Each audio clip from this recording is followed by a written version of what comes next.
पड़ीछु आज कोई जमुना कुल को जाई थे हां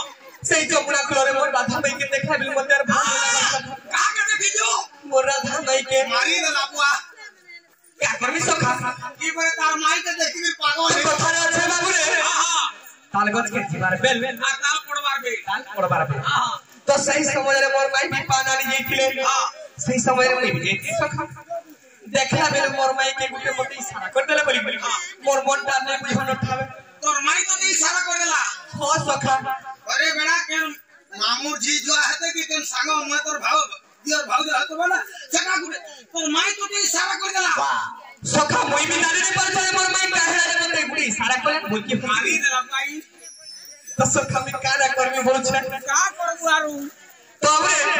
सेते बेले मोर मन ठाबे ने रहबार न एतो लागू छे तो लोग खटके खोल तो के झलतरा में लागू छे तो काना करबी सखा का करबू मते केता गुटे लागू छे केंता वाला कनो हैं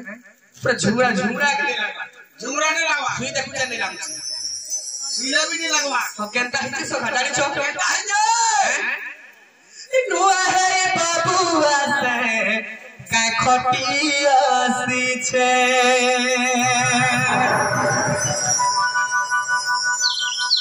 तो कहल बा उमर पर तबे भी देखबा के बोले लगे मीटिंग के तोर मई केता रे सेटिंग आ बोल अच्छा तो कान है जी बाबू रे हे नुआ है बाबूआ से का खटिया सी छे जमुना के तलबुरे पे नैया सी छे से तलबुरा के तलबुर पीछे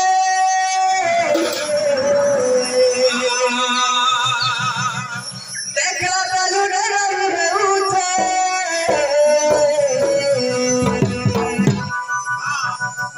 अरे झुमुरा नहीं लागू छे अरे झुमुरा मोते आनु छे अरे झुमुरा नहीं लागू छे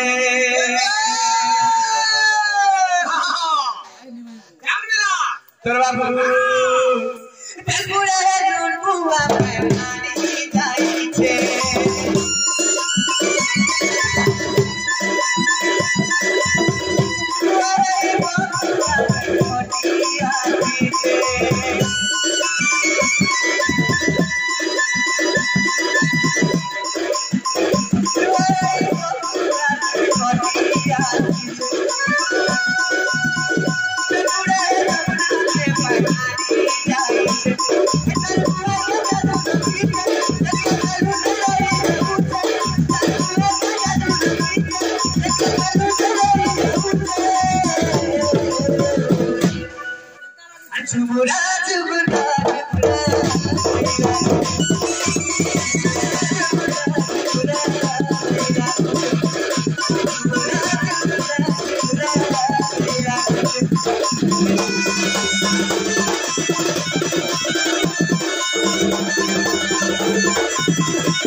चौक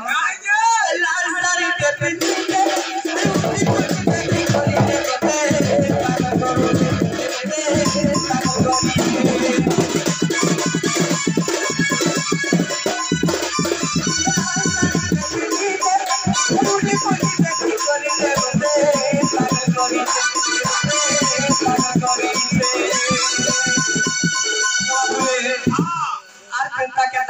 जानी छो केता करिस আর চড়ালে বিটি গচাইতে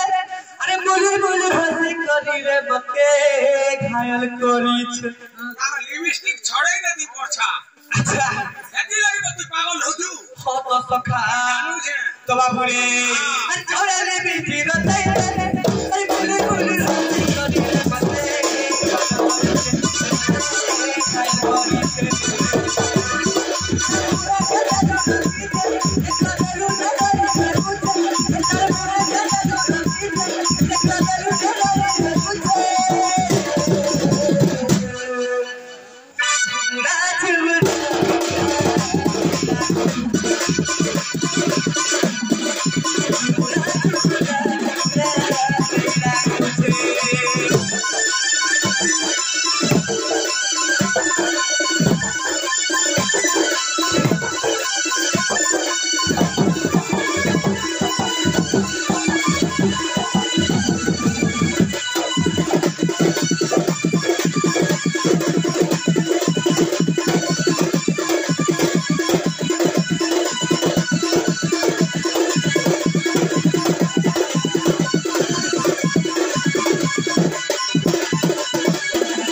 तो बाबू